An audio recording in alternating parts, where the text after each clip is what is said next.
Hello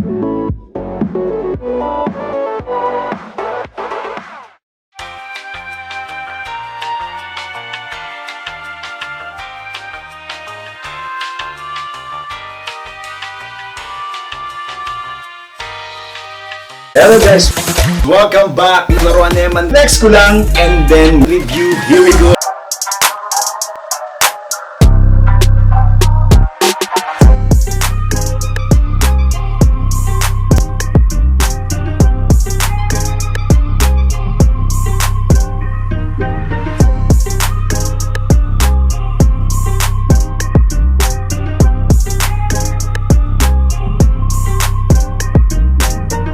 What's up? Sa lahat ng tropa ko dyan, ayos. Umi-intro na tayo ng ganun, no? Dito na naman po tayo, guys.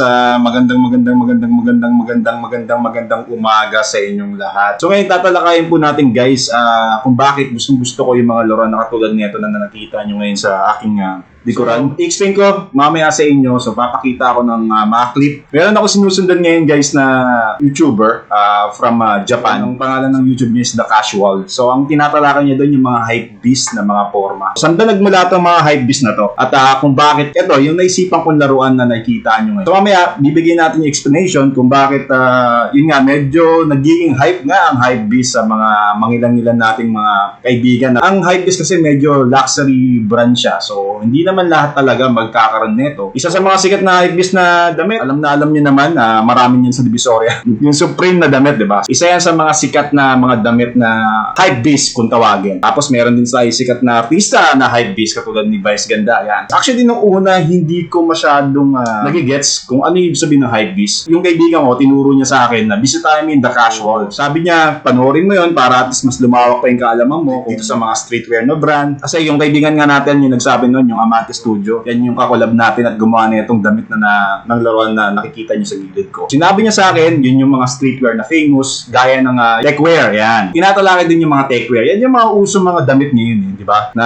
medyo maaangas ang dating. No? Yung mga naisip nating fantasy dati ng mga kasuotan, yung mga mala ninja, kagibunshin no jitsu. So yan po, ina-apply na ngayon dito sa ating realidad. Nasusuot na ngayon yung mga ganyang klase ng. Kaya tatalakayin natin kung ano nga ba ang hypebeast.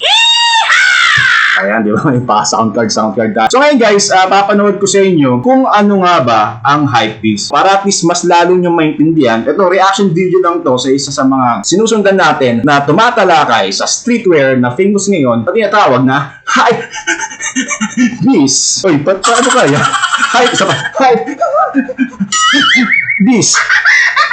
Ayan. So ready na guys? Tatalakayin natin hypebeast. Ayan po. You know them when you see them. Heck, you might even be one. But here's a short history of the hypebeast and how they came to be. Even more so, how they've become the cornerstone of street fashion. While many the OGs scoff at the idea of subscribing to hypebeastism, it can't be denied that they are the primary force pushing street fashion in its current trajectory. So let's talk about them. In the last what the hell of the year, I'm your boy Reggie Casual from thecasual.co, and today we ask, what the hell is a hypebeast? Ayan guys, so sinasabi niya naman, di ba, what the hell is hypebeast? So maaaring ginagamit nyo itong salita na to, maaaring binabanggit nyo sa mga kaibigan nyo na grabe pumorma, grabe ka, hypebeast ka. So ngayon, ito na talaga ang totoong meaning ng hypebeast. Ayan po, isa sa mga professional pagdating sa mga streetwear fashion. So The Casual, guys. Now back in the 80s, there was this basketball player, right? You might know his name. His name was Michael Jordan. Yeah, he went on to become like the most celebrated player of all time. Now, what does this have to do with hypebeasting, you say? Well, turns out he had these shoes that, long story short, became so popular that it created a culture. The sneakerhead culture, or lifestyle, if you will. These sneakerheads collected pretty much every hot sneaker there was, and as a result of the frenzy, Nike became the de facto biggest brand in sportswear, not only on the court, but in urban neighborhoods as well, where hip-hop, the burgeoning culture of the time, was beginning to take root. Note, while certainly this isn't an exhaustive history of the sneakerhead culture, you probably get the point. There's a ton that was, all things considered, one could say that the proliferation of Western inner city urban culture to the mainstream was a gateway to hype, the torchbearer being hip hop itself.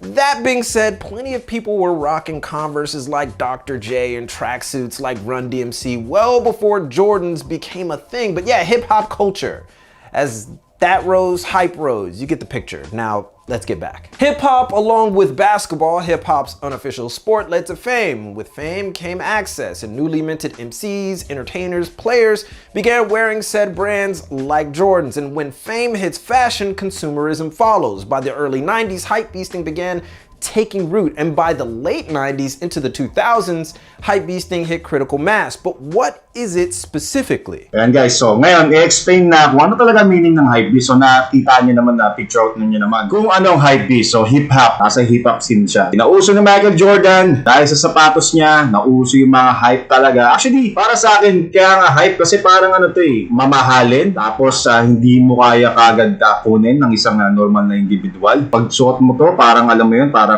isa ka na sa mga sikat, parang ganun. So ito, i-explain niya yung meaning talaga ng hypebeasting at marinig nyo ngayon kung ano talaga ang hypebeast na lagi natin ginagamit pero hindi pala natin alam ang tunay na kahulugan. Alright guys, let's go! Hypebeasting is the mass consumerism of limited, rare, and or popular apparel purchased with the intention of either impressing others, mimicking influencers or celebrities, or flipping for profit. Ayan guys, no, sa mga nahihirapan mga intindi ng English, tatagalogin ko lang sa inyo. Ang ibig sabihin po niyan ay hindi ko alam. So basahin nyo na lang. Pero sa Chinese, sa mga kailangan ng translation ng Chinese, ay nakalagay po dyan, the mass consumerism. So sa Chinese, i-explain ko yung talagang sinabi dyan. Qing pang ten xin tayan ta yin ta, feng xin ting tayin tong pang taya, kung tang yin xin ting to a chin, ang pang ting xin ting pang ting tay, feng xin ting jaya. Ayan po, yun nga. Paniwanag ko lang kasi nga, madalas nga gamitin ng mga Chinese tong mga hypebeast na mga damit at kinakopy nila. So kaya in-explain ko lang din sa Chinese kung ano ang meaning nito. Kung kagaguan. One more time. Let's go. And that one's a little bit new. A hypebeast specifically is a collector of sorts that curates these pieces and uses them to enhance their personal profile. Hypebeasting may have started with brands like Nike and its Jordan brand, much to the dismay of the OGs out there, but it has since encompassed clothing and apparel as well, and has particularly been associated with brands like Supreme, Babe, Stussy, Diamond Supply, Staple, and many, many more. Ayan guys, diba? So nakikita nyo naman guys yung ginagamit natin na damit kay Jiraiya. Kaya sinabi ko nga na hypebeast style yung nga pinopromote. Supreme, isa sa mga brand na hypebeast. At saka meron din ako dito na itatabi. Sinabi nga dyan, Bape, diba? Yung Bape na monkey. Ayan, so guys, ito, isa rin sa mga hypebeast na tatak. Ito, lilagay ko rin sa isa sa mga laruan ko. So ayan, kaya medyo natutuwa ako dahil nga, alam mo yun, poging-pogi ang toy pag ginawa mong hypebeast yung style. Let's go! In the past, being called a hypebeast was somewhat of a derogatory term. It has since become a sort of badge of honor, a term of endearment, if you will, for the young and in some cases slightly older alike, for people who are on the end of what's trending and what's hot in the world of street fashion. What was once a snipe on an individual who only bought popular stuff to look cool. Grabe, no? Parang hindi kaya ng isang normal na individual bumili ng ganyang damit, no? Naka-Louis Vuitton, tapos collaboration with Supreme. Nakakainis. Wala tayong perang ganyan. Kaya ito, sa laruan na lang natin nilalagay, di ba? They have since become the driving force for street fashion today. Without hypebeast, street fashion would almost have never reached the heights that we see. Now, some of your favorite artists may have been hypebeasts back in the day, or probably still are. In fact, the most notable rise of a hypebeast of fame is the celebrated Kanye West, who in past albums glorified his love of high-end and rare brands, and upon reaching stardom, gleefully picked up his favorite pieces from brands the world over. He has since become the most well-known influencer of street fashion in the world, the peak of hypebeasting, if you will. But all... Oo nga, di ba guys, nakita niyo naman si Kanye West. So, kilala natin si Kanye West na talagang hypebeast. People who truly aspire to create their own style in street fashion are often stifled by the community at large because they consist primarily of hypebeasting, and because hypebeasting has made it nearly impossible to experiment on your own, people don't do it. The sheer amount of hypebeasts that only take their cues from online publications and what so-and-so celebrity is wearing has become so staggering that has left a tremendous hole in the culture, one that has left it stagnant in order to cater to an ever-increasing populace more concerned with instant gratification rather than creation. But for hypebeasting to thrive, there has to be an underlying coolness. And since the industry is overrun with individuals that would rather be told what to wear and what's cool, and essentially don a costume of what they want to be, independent labels are suffering and ultimately need a cosign. More on that later. This is a far cry from the past when street culture and fashion was about anti-conformity. Because of the climate of today and the advent of hypebeasts, newer brands ultimately have to either have a following beforehand or... But this is the way of the world, and hype is here to stay. The only thing left is for fashion enthusiasts to become more versatile in their options. Let hype be what it is and let the individuals who want to partake in it do it. And if you want to deviate from the pack, then do so, but do it well, because if you don't, hypebeasts have no problem letting you know your stuff is whack, at least until a celebrity wears the very thing that you might be rocking right now, and then it's hot because they're wearing it, but it wasn't when you were wearing it. So that's pretty much hypebeasting rolled up into one. But is hypebeasting a bad thing? Should it be shunned? Maybe not. Probably not. Most definitely not. Without them, we wouldn't have what we have today. And in many ways, many ways, that's a good thing. But that discussion can be had in the comments. Be sure to give a thumbs up if you like this video and be sure to follow us on Instagram. So yan guys, at least natutunan nyo ngayon kung paano nga ba ang hypebeast, at matutunan ko rin kasi madalas kong ginagamit to, so napaka-importante nito para malaman natin kung ano nga ba ang hypebeast. So yan, naka-advance na tayo dyan sa meaning ng hypebeasting, at at least may idea kayo kung bakit kong ginagawa to. Kaya ako na-amaze sa hypebeast. Ito, isa sa mga pansarili kong opinion. Kasi guys, napakamahal ng mga hypebeast na damit eh. Kagaya ng Supreme ata, isang t-shirt, nagkakahalaga ng 3,000. Tapos Jordan, grabe ka-hype ang Jordan 1 ngayon. Pag bibili mo itong mga sapatos na to ata, nag-minimum to ng, kung hindi limited edition yung Jordan, siguro probably like nag-release na ng mga 7,000, tama ba? Kasi hindi talaga ako masyadong into Jordan eh. Pero pagka-release nila, kasi napakahirap kumuha kung sakaling mag-release ng Jordan. So pag nag-resell na, parang double the price na ata ang mangyayari. So kaya siya hype, alam mo yun. Kasi pag suot mo siya, naglalakad ka sa mall at naka-Jordan ka, alam na kagad ng tao na may pera ka. Yun eh. Yun yung gusto mangyari ng ibang tao,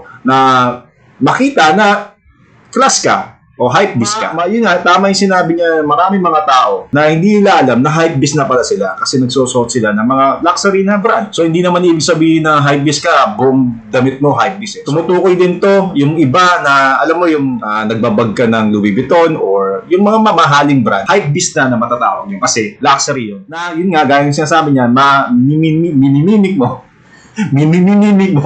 yung mga kilalang mga personalidad. Ayan. Yan, kung bakit ko nga ginagawa to sa laruan. Dahil wala nga akong salapi para bumili ng ganitong mga klase ng fashion. So, ginagawa ko, kaya natutuwa ako dito. Kasi why not? Kung hindi mo kaya bumili, ilagay mo na lang sa laruan. Napakaswerte nila, di ba? So, ilagay ko na lang sa laruan. Kaya nakita niyo naman ngayon, ito, naka Jordan 1 yan na Louis Vuitton. Maaaring wala namang Louis Vuitton na nilabas ang Jordan 1, custom made yan. Pero, makakaangas pa rin. Kasi, Vuitton, guys, alam niyo naman, isa sa mga famous brand niya nung araw na talagang pag sinabi ng Vuitton ka is kasama ka sa mga taga-alta sa syudad, di ba? Ayan, so yan guys, nakikita niyo naman, gaya nga nasabi ko, dahil wala tayong mabili sa laruan na lang natin na-apply, kaya tuwan-tuwa. Ngayon, nauuso na yan guys, yung mga anime character na sinusuotan nila ng mga damit na hypebeast, di ba? Nakikita niyo yan, meron ng mga statue na Luffy, Dragon Ball din, naka Jordan 1. So ito, yung akin, ang kagandahan nito, articulated siya. Kasi kadalasan yung mga nire-release na ganun, hindi siya articulated, statue lang siya naka-display. Ngayon, papakita ko kung bakit ako nagagandahan sa concept na ganito. Papakita ko sa inyo yung mga ilan na nakuha kong photo about dito sa mga hypebeast na anime. Ayan, ipa-flash natin sa gilid. Ayan, nakikita nyo naman ngayon ito, si Bulma ata to, na hypebeast. Ito, hindi ko alam yung character na to. Basta anime siya. Ayan, nakikita nyo naman ngayon. Tama ba? Attack of the Titan ba to? Yung ibang mga si Killua, tama, naka-Nike, naka-jacket. So, ang angas, diba? So, ganyan nakalalabasan ng ano natin, ng laruan natin. Itachi, guys, naka-hypebeast din na damit, diba? Nakasapatos na Balenciaga. Meron tayong Balenciaga ng sapatos, guys. Ayan, naka Jordan 1, Pepsi. Ayan, si Trigun, guys, naka hypebeast din. Ayan, napakaangas tignan, di ba? Ayan, si Shikamaru na nakikita nyo ngayon. Ito kasi tahi kasi ng Amante Studio yan. So, ganyan din kalalabasan. Pwede nyo sa damitan ng ganyang klase ng damit. Meron din tayong magiging available na ganyan. Ayan, si Sanji, mga kaibigan. Si Sanji na formado rin. Ayan, nakikita nyo naman si Sakuragi, naka Christian Dior. So, ayan, alam ko meron akong Christian Dior eh. Siguro na hindi ko lang nadala ngayon. Nandyan na. Ayan, Kenshin. So, yan po ang mga nakikita nyo sa gilid. Yan po yung pinopromote natin. na laruan na gagawin nating hypebeast. Kaya nakakatuwa.